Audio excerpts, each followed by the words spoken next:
What happens when the person you threw away becomes someone you can't even afford to look at? For 5 years, Audrey Brown endured the shadow of her ex-husband, Mark Peterson, a man who painted their divorce as his grand escape and her tragic failure. He flaunted his new life, his new girlfriend, and his endless promotions, while publicly pitying her quiet, simple existence. Every sneer, every condescending text was a reminder of the life he claimed she wasn't good enough for. But tonight, at the city's most exclusive charity ball, the stage is set for a final, stunning confrontation. He thinks she's arrived alone, a charity case in a borrowed dress. He's about to learn that while he was busy mocking her past, she was building a future he couldn't even dream of. The divorce papers had been finalized for 3 years, but for Audrey Brown, the marriage felt like a phantom limb, gone, but still aching with a chilling permanence. Her life, once a whirlwind of corporate dinners, feigned smiles, and the constant, crushing pressure of being Mrs. Mark Peterson, had shrunk to the quiet solitude of a one-bedroom apartment overlooking a quiet, tree-lined street. It was a life she had chosen, a life of peace, but peace often felt indistinguishable from loneliness. Mark had made sure of that. He hadn't just divorced her, he'd excommunicated her from the world they had built together. He was a senior vice president at a prestigious investment firm, a man whose ambition was matched only by his ego.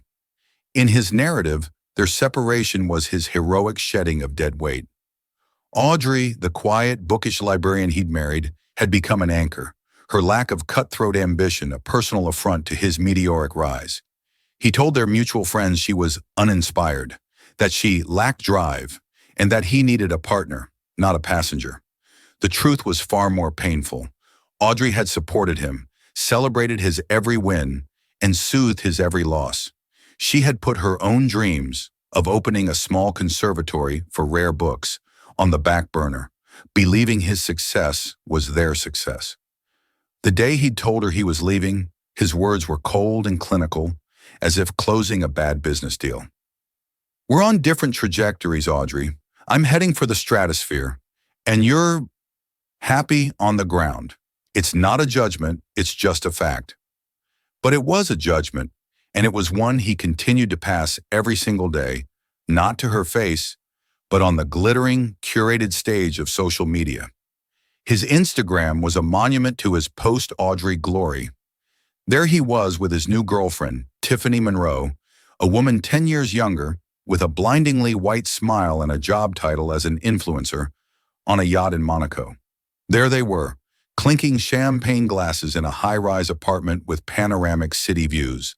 The caption reading, "Finally with someone who appreciates the view from the top." Each post was a carefully crafted dagger aimed at Audrey's heart, a public declaration that his life had only truly begun after hers had effectively ended.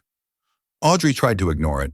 She deactivated her own accounts, but the stories always found their way to her through well-meaning but clumsy friends. "Did you see Mark's in Aspen?" they'd ask, or "that Tiffany seems energetic." Her life now was a quiet rebellion against the noise he created. She'd taken a job at the city's oldest public library, working in the special collections department. She spent her days surrounded by the scent of aging paper and leather, carefully restoring first editions and forgotten manuscripts. It was a world away from the sterile glass and chrome of Mark's life, and she found a profound sense of purpose in it. She was saving stories, preserving history, connecting with a past that felt more real than her own. The invitation arrived on a crisp October afternoon, nestled between a utility bill and a catalog for archival supplies. The heavy, cream-colored cardstock felt alien in her hands. It was for the annual Starlight Charity Ball, the crown jewel of the city's philanthropic calendar. It was an event she and Mark had attended every year of their marriage, a night of performative generosity and ruthless social climbing. Mark had always loved it, moving through the crowd with an easy charm that Audrey knew was a carefully constructed facade. For her, it had been an ordeal of uncomfortable shoes and conversations as hollow as the champagne flutes. She hadn't been to one since the divorce. She didn't know why she was still on the mailing list. Perhaps a clerical error, a ghost in the fundraising machine. Her first instinct was to toss it into the recycling bin. The thought of going, of seeing him there with Tiffany, of enduring the pitying glances and whispered conversations was nauseating. She could already hear his voice dripping with false sympathy. "Audrey, how brave of you to come. Are you here alone?" She placed the invitation on her small kitchen counter, a stark white rectangle against the warm butcher block. For days it sat there, a silent challenge. Part of her, a small, defiant part she thought had long been extinguished, wanted to go. Not for him, not to prove anything to him, but for herself. To walk into that ballroom, the epicenter of her old life, and know that she had survived it. To stand on her own 2 feet, in her own quiet life, and not feel like a ghost. One evening, while meticulously repairing the spine of a 19th century copy of Jane Eyre, her phone buzzed. It was a text from Mark. She hadn't heard from him directly in months. "Heard you got an invite to the Starlight Ball. A bit out of your league these days, isn't it? Hope you're doing okay. Let me know if you need help with the ticket price. I'm sure we could find a spot for you at the donations under $100 table." The cruelty of it stole her breath. It was so perfectly Mark. The offer of help wrapped in a devastating insult. He wasn't just mocking her. He was reminding her that in his world, she was worthless. Her quiet dignity, her meaningful work, her peaceful life, none of it registered on his scale of success, which was measured only in dollars and public acclaim. She stared at the text, the blue light of the screen illuminating her face in the dim light of her apartment. The old, familiar sting of tears pricked at her eyes. But then something else rose within her, a slow, burning anger. Not the hot, messy anger she'd felt in the early days of the divorce, but something colder, harder, a resolve. He thought she was nothing without him. He thought her life was a tragedy. He had built his new identity on the foundation of her supposed failure. She picked up the invitation from the counter, its sharp edges pressing into her palm. She wouldn't hide. She wouldn't be a ghost in her own story. She was going to the ball. Audrey met Sebastian Sterling 6 months after the divorce, during a period she later referred to as the Great Silence. Her friends, all of whom had been Mark's first, had slowly trickled away, their invitations to brunch and wine nights becoming less frequent until they stopped altogether. The silence they left was deafening at first, filled only with the echo of Mark's parting words and the phantom pain of a shared life. To fill the void, Audrey began volunteering at a local animal shelter, a noisy, chaotic place filled with the desperate, hopeful energy of abandoned creatures. It was there, while patiently trying to coax a terrified terrier out from under a cot, that she met him. He wasn't Sebastian Sterling, CEO of Sterling Industries, the tech visionary whose net worth was a subject of feverish speculation in financial journals. He was just Seb, a quiet man in a worn-out hoodie and faded jeans who spent every Saturday morning cleaning kennels and walking the most difficult dogs. He had a calm, steady presence that the animals seemed to instinctively trust. He moved with a quiet efficiency, never seeking attention, his focus solely on the creatures in his care. Audrey noticed his hands first, large and capable, yet incredibly gentle as he calmed a whimpering beagle. He had kind eyes, a soft gray that seemed to absorb the world around him without judgment, and a faint, almost imperceptible scar that ran through his left eyebrow. For weeks they worked alongside each other, exchanging little more than polite nods and quiet smiles. Audrey found his silence comforting. It was a stark contrast to Mark's world, where every moment was filled with networking, self-promotion, and the constant pressure to perform. With Seb, there was no performance. There was just the shared, unspoken understanding of their purpose there, to offer comfort to those who had been discarded. Their first real conversation happened during a torrential downpour. They were huddled together in the shelter's small break room, sipping watery coffee from styrofoam cups. "You're very good with them," he said, his voice deeper than she'd expected. He nodded toward the kennels. "Especially the scared ones. You have a patient soul." Audrey felt a blush creep up her neck, unused to such a direct and sincere compliment. "I think they just know I understand," she replied, her voice barely above a whisper. "Feeling like you've been left behind? It's a language you don't forget. The admission hung in the air between them. It was more than she'd said to anyone about her divorce. He didn't press, didn't offer platitudes or pity. He just looked at her, his gray eyes filled with an unnerving level of understanding. "No," he said softly. "You don't." From then on, their conversations grew. They talked about books, about the Stoic philosophy of Marcus Aurelius, about the quiet joy of walking in the woods after it rains. He learned about her dream of opening a book conservatory, and his eyes lit up with genuine interest. He asked her about the chemical composition of archival glue, about the specific type of paper used in pre-17th century texts. He wasn't just making polite conversation, he was fascinated. She learned that he was a consultant, a vague term that she accepted without question. He traveled often for work but was fiercely private about the details. He never mentioned wealth or status. He drove an old, reliable Subaru and lived in a modest downtown apartment, or so she thought. He spoke of his parents, who were teachers, and his own quiet upbringing in Oregon. He was, in every conceivable way, the antithesis of Mark Peterson. Their first date was a walk through the city's botanical garden, followed by dinner at a tiny, family-owned Italian restaurant she loved. There was no pretense, no show. He listened more than he spoke, and when he did speak, his words had weight and substance. He made her laugh, a real unburdened laugh that felt like a forgotten muscle being used for the first time in years. As their relationship deepened, Audrey felt herself slowly healing. Sebastian's love was a quiet, sturdy thing. It didn't demand the spotlight. It was simply there, a constant and unwavering presence.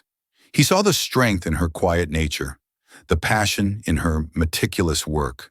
He didn't see her as on the ground while he was in the stratosphere. He saw her as the ground itself, the firm, essential earth from which beautiful things could grow. He never once asked about her ex-husband. He seemed to understand that the past was a wound she was still tending to. Instead, he focused on her future. One evening, he presented her with a beautifully bound book. Inside, it wasn't a novel, but a detailed business plan. The title on the cover read, "The Brown Conservatory for Literary Preservation."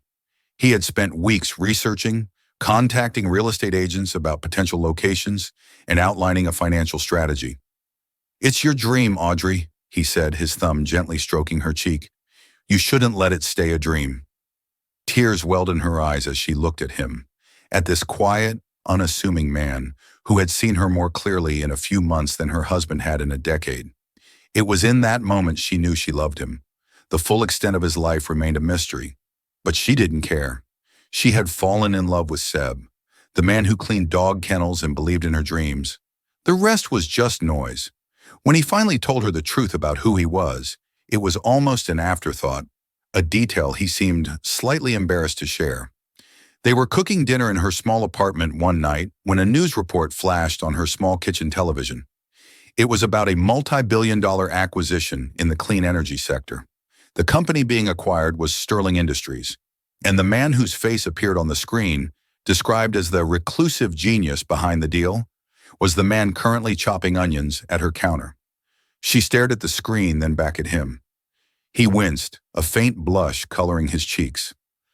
"I should have told you sooner," Sebastian said, putting the knife down. I liked being Seb, and I didn't want that," he gestured to the television, "to get in the way of this."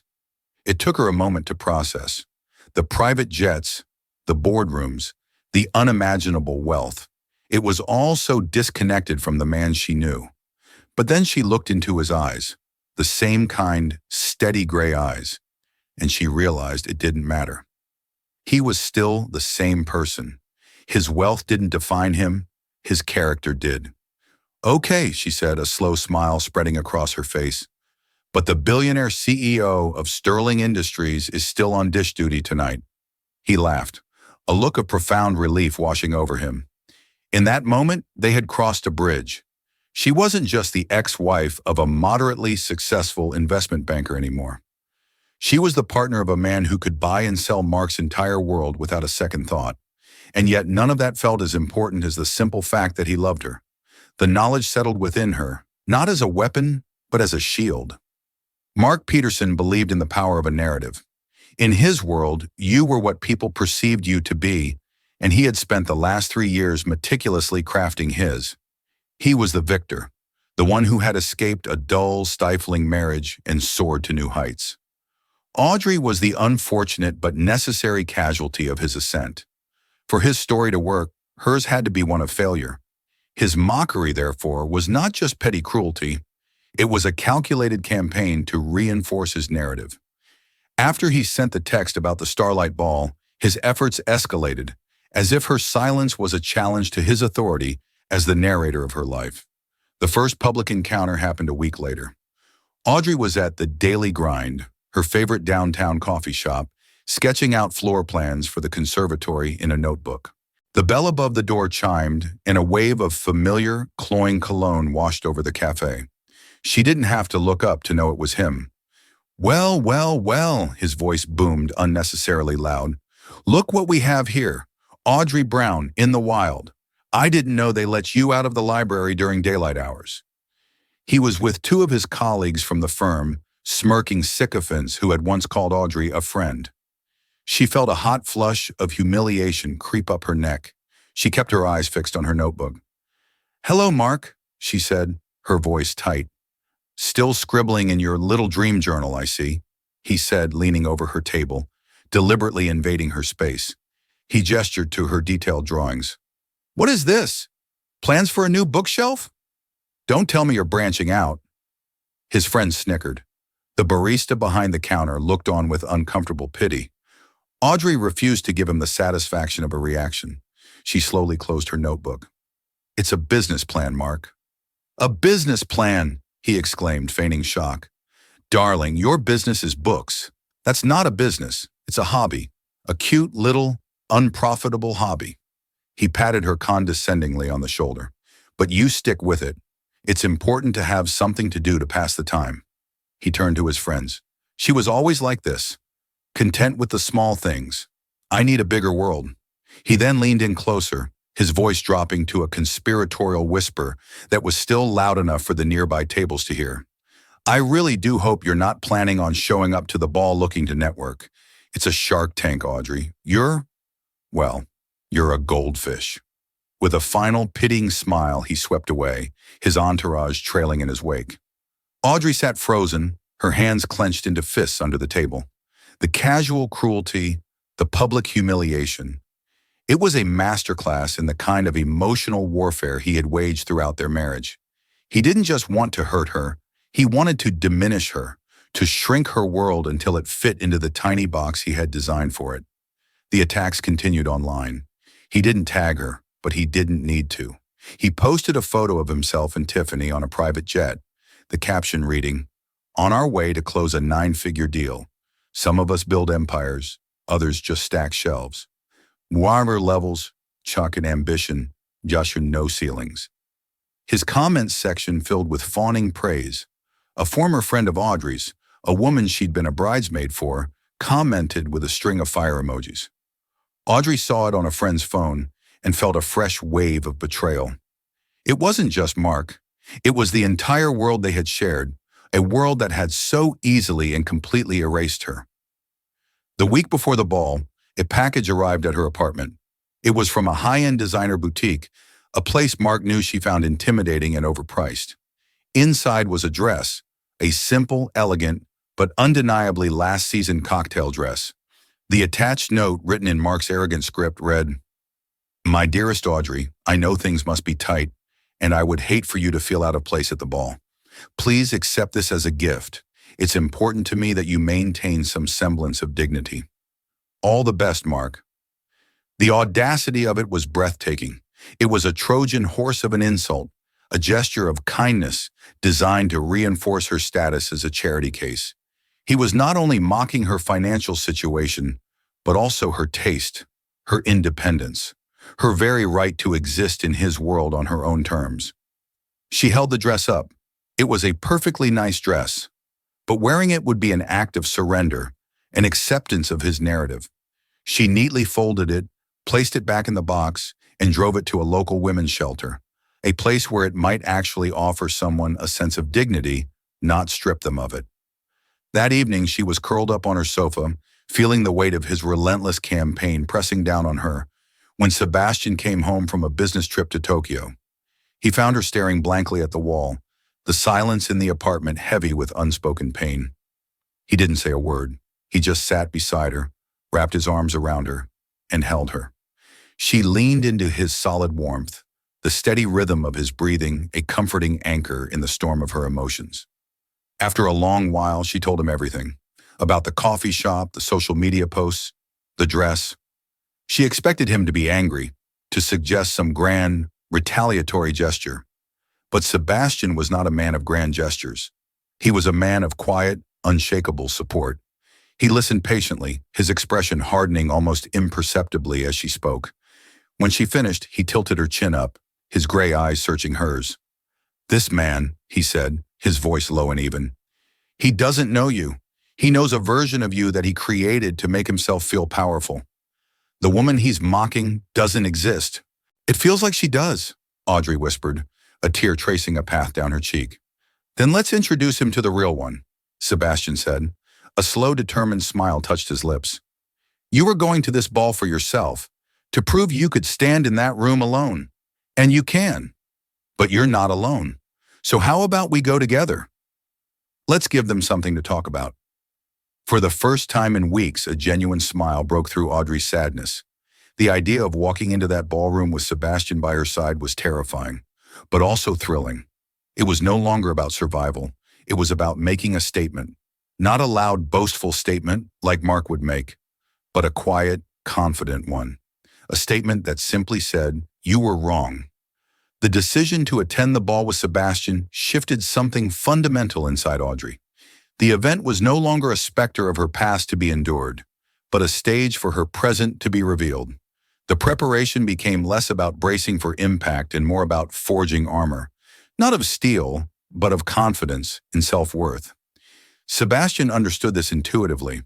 "This isn't about impressing him," he told her one evening, as they looked at designer websites on his laptop. "This is about you feeling like the most powerful person in the room because you know your own value. The dress is just the uniform." He arranged a private appointment at a couture atelier run by a legendary reclusive designer named Isabella Valente, a woman known for creating art as much as clothing. The atelier was a hushed, serene space in a discreet, unmarked brownstone, a world away from the garish, logo-driven boutiques Mark favored. Isabella, a striking woman with silver hair and eyes that seemed to see straight through to your soul, greeted them personally. She and Sebastian spoke briefly in Italian, a warm, familiar exchange that told Audrey they were old friends. Isabella then turned her full attention to Audrey. "Sebastian tells me you are a preserver of beautiful things," she said, her voice like gravel and silk.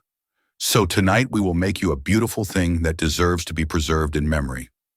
There was no flipping through racks.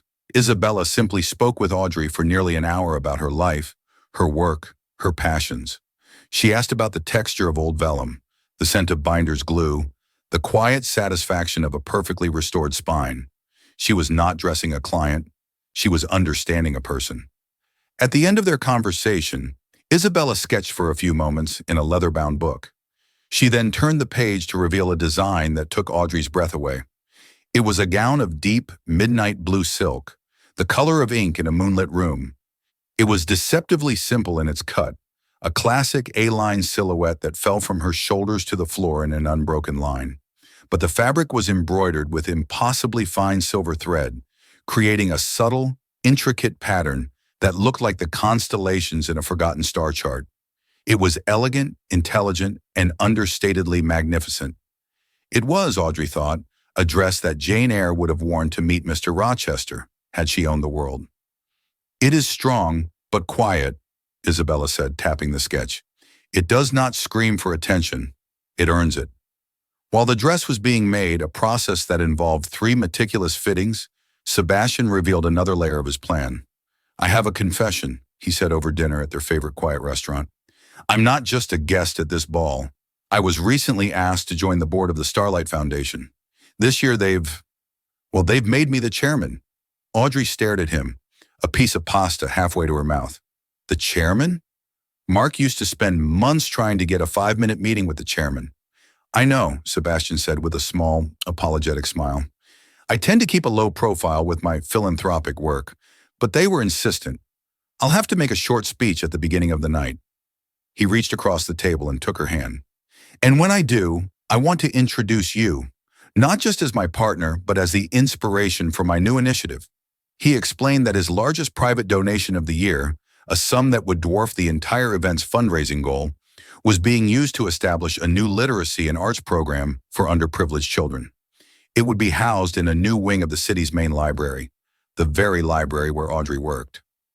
I'm going to announce tonight, he continued, his voice soft with emotion, that it will be named the Eleanor Brown Wing for the Arts, after your mother. Audrey's mother, Eleanor, had been a school teacher who had instilled in Audrey her deep love of books. She had passed away when Audrey was in college, and the grief was still a tender spot in her heart. To have her mother's name, her legacy, honored in such a public and meaningful way was a gift so profound it left Audrey speechless. Tears streamed down her face, but for the first time in a long time, they were tears of pure, unadulterated joy. This was so much more than a petty revenge against Mark. This was about legacy, about purpose, about turning her quiet passion into a force for good in the world. It was the ultimate validation, not of her worth as judged by others, but of the inherent value of the life she had built. On the evening of the ball, as Audrey stood before the full-length mirror in their bedroom, she felt like a different woman. The dress fit her as if it were spun from her own skin. The midnight silk shimmered under the light, the silver constellations glowing with a subtle fire. Her hair was swept up in a simple but elegant chignon, and the only jewelry she wore was a pair of delicate diamond earrings, a gift from Sebastian that had belonged to his grandmother. She looked poised, serene, and untouchable. Sebastian came and stood behind her, his hands resting gently on her shoulders.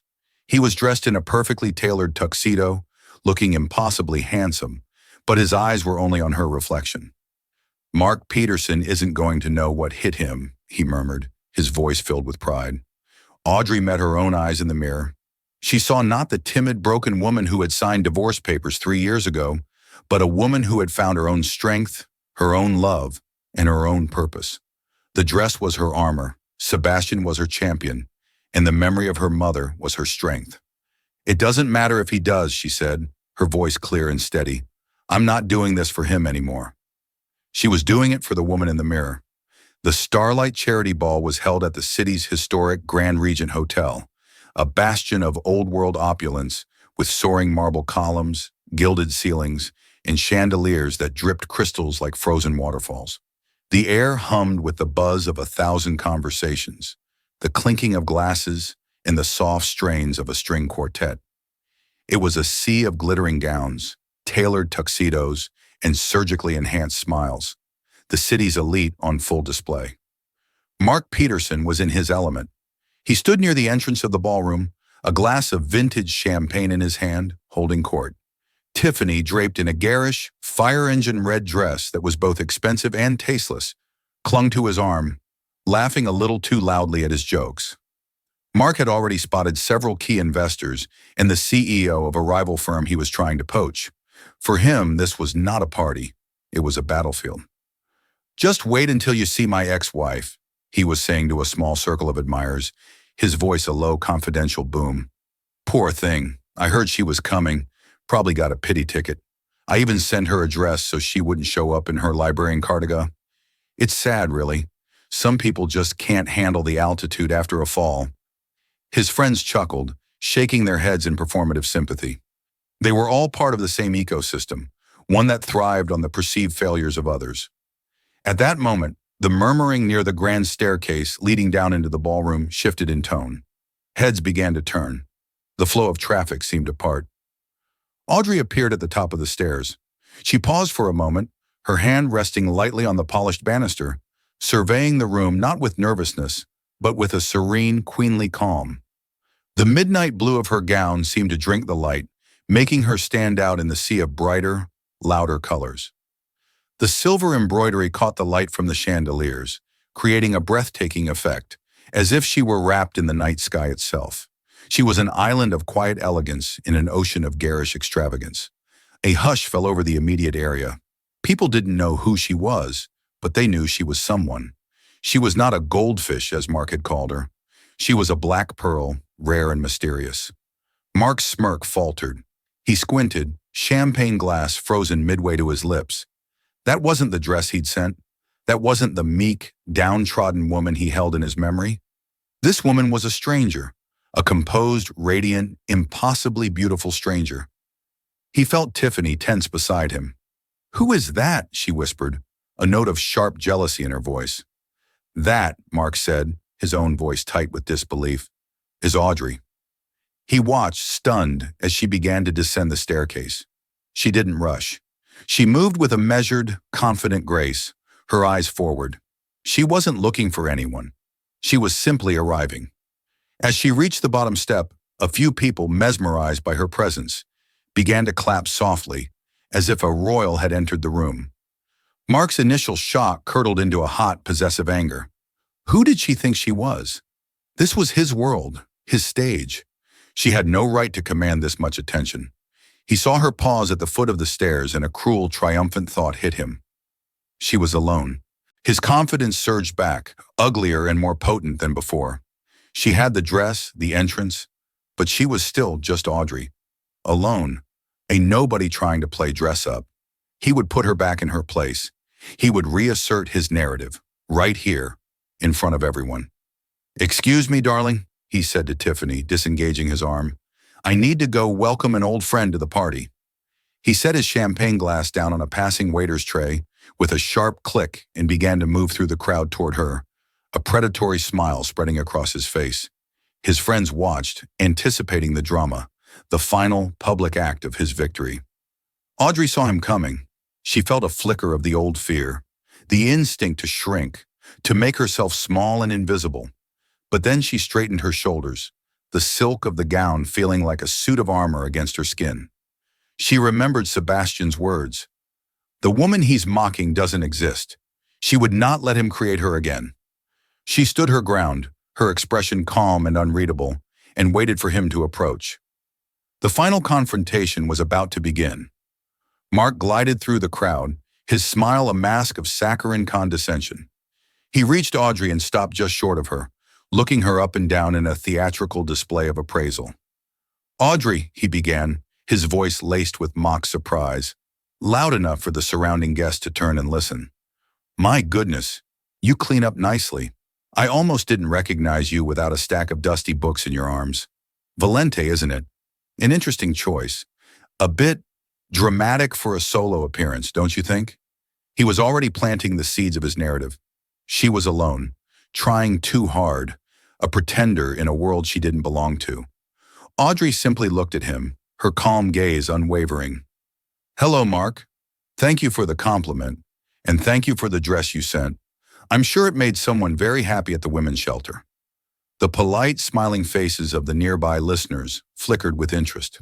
A direct hit. Mark's smile tightened for a fraction of a second before he recovered. "Always so charitable," he sneered, his voice dripping with insinuation. "Giving away things you can't afford. It's a bold strategy. Tell me, are you enjoying the party? It must be a bit overwhelming. A lot has changed since your time. The minimum donation to get a seat this year was more than your annual salary." The cruelty was blatant, designed to humiliate her on every level, professionally, financially, and socially. He wanted to see her flinch, to see the tears well up in her eyes as they had so many times before. But Audrey didn't flinch. Instead, a small, enigmatic smile played on her lips. "It's a beautiful event. The foundation does such important work." Her composure infuriated him. He decided to go for the kill. He gestured around the grand ballroom at the powerful men and women networking, laughing, and making deals. "Look around, Audrey. This is the real world.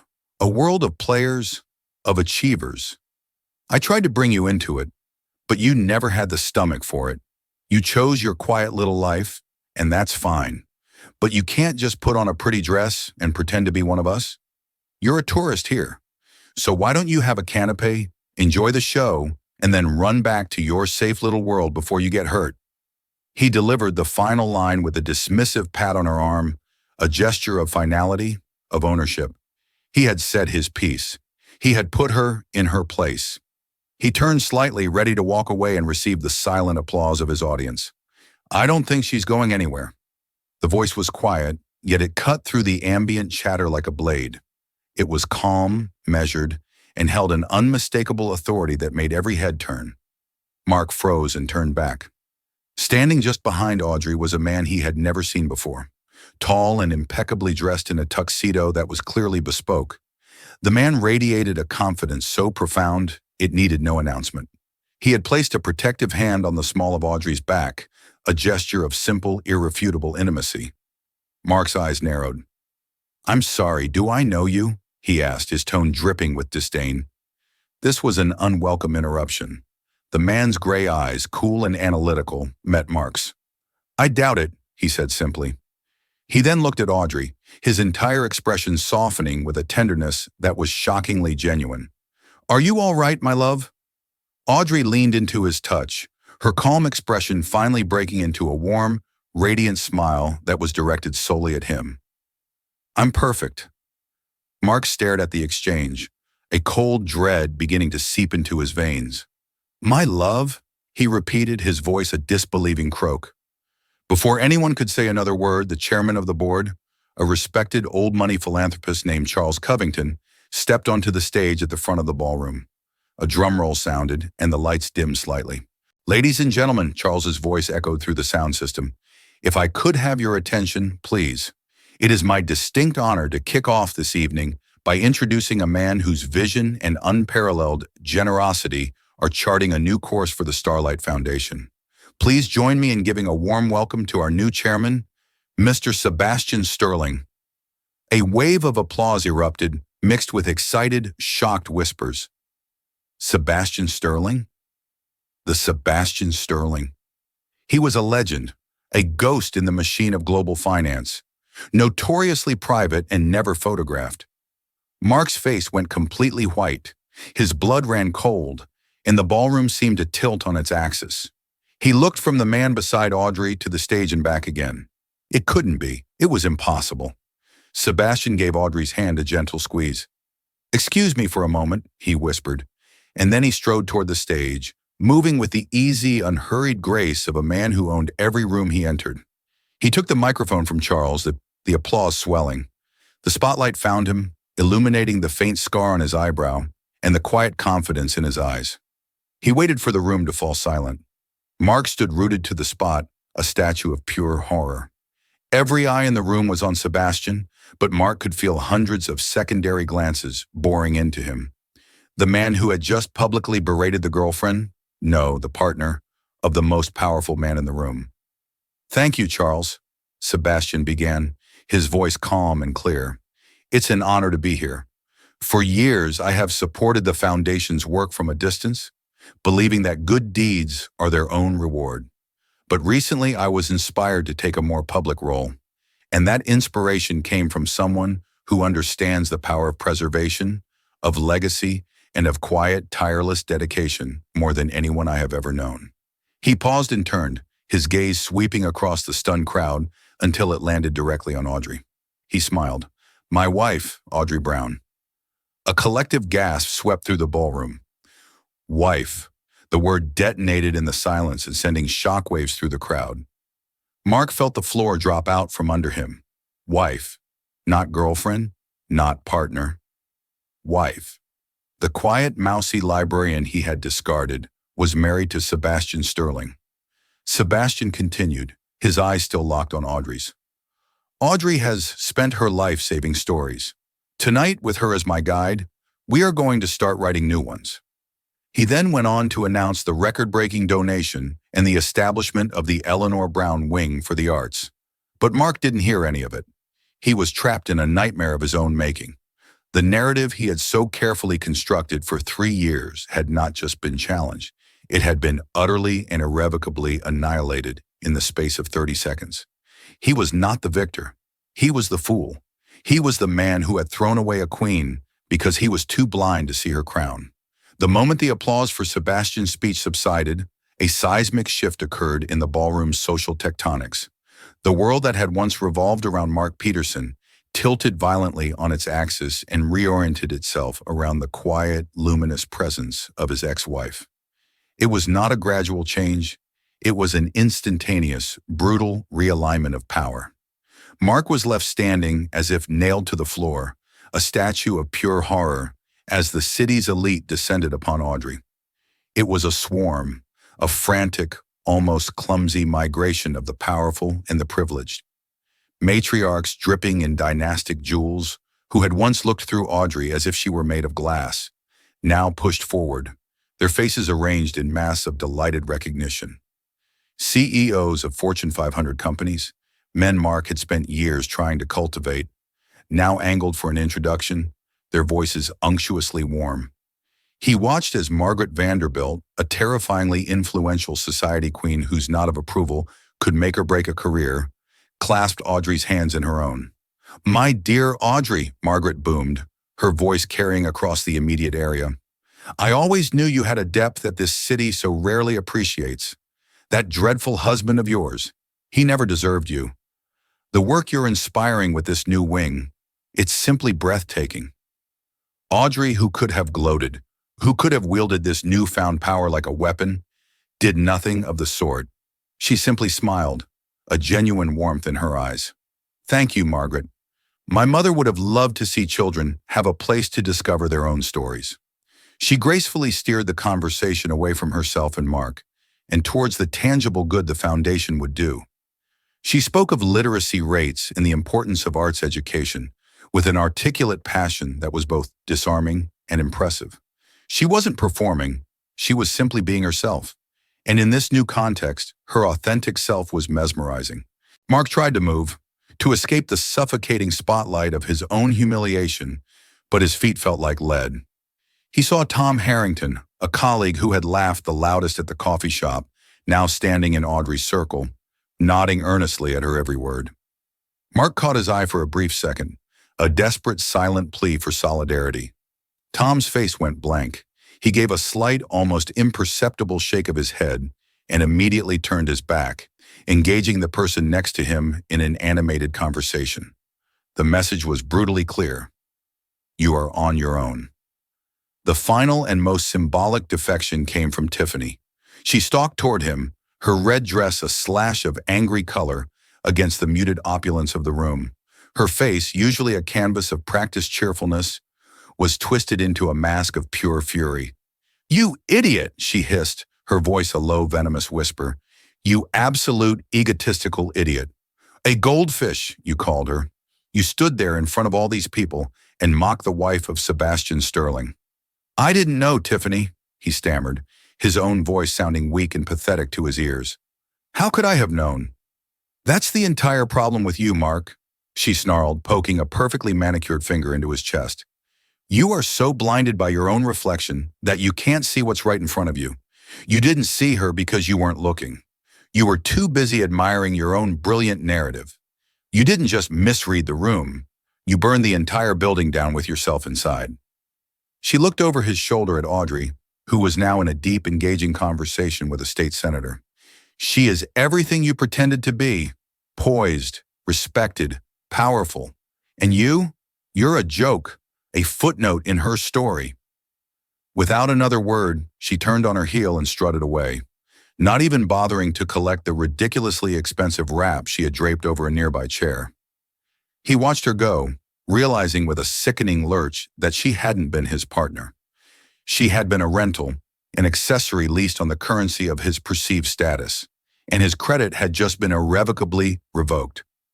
He retreated to the shadowed alcove of a bay window, nursing a glass of whiskey he didn't remember acquiring. From this vantage point, he watched the rest of the evening unfold. He watched Audrey. She moved through the crowd with an effortless grace, Sebastian a constant, steady presence by her side. They were a unit, a silent, powerful partnership that communicated more with a shared glance than Mark had ever managed with 1,000 boastful words. His mind became a torture chamber of memories, each one a fresh indictment of his own blindness.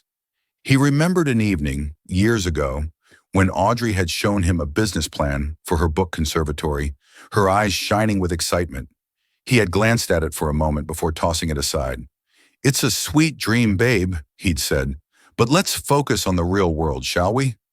He remembered the light in her eyes dimming, and he had felt a flicker of satisfaction at having grounded her. He remembered her telling him, gently, that a particular investment he was excited about seemed too volatile, that she had read the company's reports and saw inconsistencies. He had laughed at her. "Leave the sharks to me, honey. You stick to your fairy tales." That investment had cost him, and the firm, nearly $1 million 6 months later. He had called her lack of ambition a weakness, when in reality, it was a different kind of strength. Her ambition wasn't for status or for wealth, but for meaning. He had spent years trying to mold her into the perfect corporate wife, never realizing he was trying to chisel a diamond with a sledgehammer, destroying the very facets that made it priceless. Later in the evening, the band began to play a slow, languid waltz. Sebastian led Audrey to the center of the dance floor. Other couples instinctively gave them space, forming a wide circle around them as if they were royalty. They danced as if they were the only two people in the universe, their movements perfectly synchronized. Sebastian murmured something in her ear, and Audrey tilted her head back and laughed, a sound of pure, unburdened joy. It was a sound he vaguely remembered from a lifetime ago, a sound he had single-handedly silenced. Watching them, Mark was struck by a profound and devastating understanding. He was witnessing a love that was real. It wasn't transactional. It wasn't for show. It was a quiet, unshakable fortress, and he was on the outside, peering through the bars. As the night finally began to thin, and the guests began to depart in a flurry of air kisses and valet tickets, Audrey and Sebastian made their way towards the grand entrance. Their path would take them directly past the alcove where Mark was hiding, trapped by his own cowardice. His heart hammered against his ribs. He didn't know what he wanted. A word? A look of anger? Acknowledgement of any kind that he still existed in her world, even as a villain. She saw him. As she drew level with his position, she paused for the briefest of moments, her steps not faltering. Her eyes, calm and clear, met his, and in their depths, Mark saw the one thing he had not prepared for. Not hatred, not pity, not triumph. He saw nothing, a complete and total absence of feeling. It was the detached, fleeting glance one gives a piece of furniture, a face in a crowd that holds no meaning. She gave him a small, almost imperceptible nod. It was not a nod of greeting or forgiveness. It was a nod of dismissal. A final, silent closing of a chapter he never even knew she was writing. Then she turned her face back towards her husband, slipped her arm through his, and they walked out of the ballroom, their receding figures framed by the grand archway.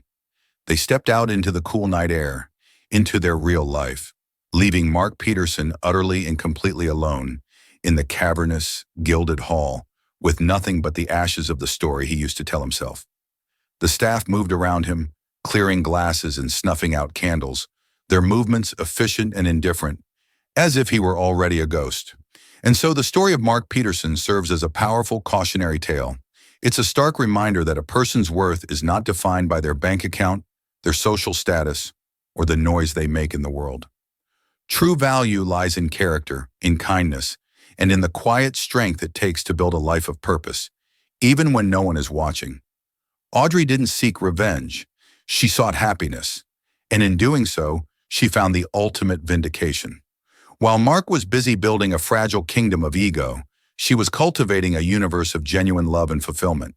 His world was built to be seen, hers was built to last. What did you think of Audrey's incredible journey from the shadows to the spotlight? Have you ever witnessed a moment where someone completely underestimated another person, only to be proven spectacularly wrong? Share your thoughts and your own stories in the comments below. We'd love to hear from you. And if you enjoyed this story of quiet triumph and karmic justice, please don't forget to hit that like button, share this video with someone who needs to hear it, and subscribe to the channel for more powerful stories. Thank you for listening.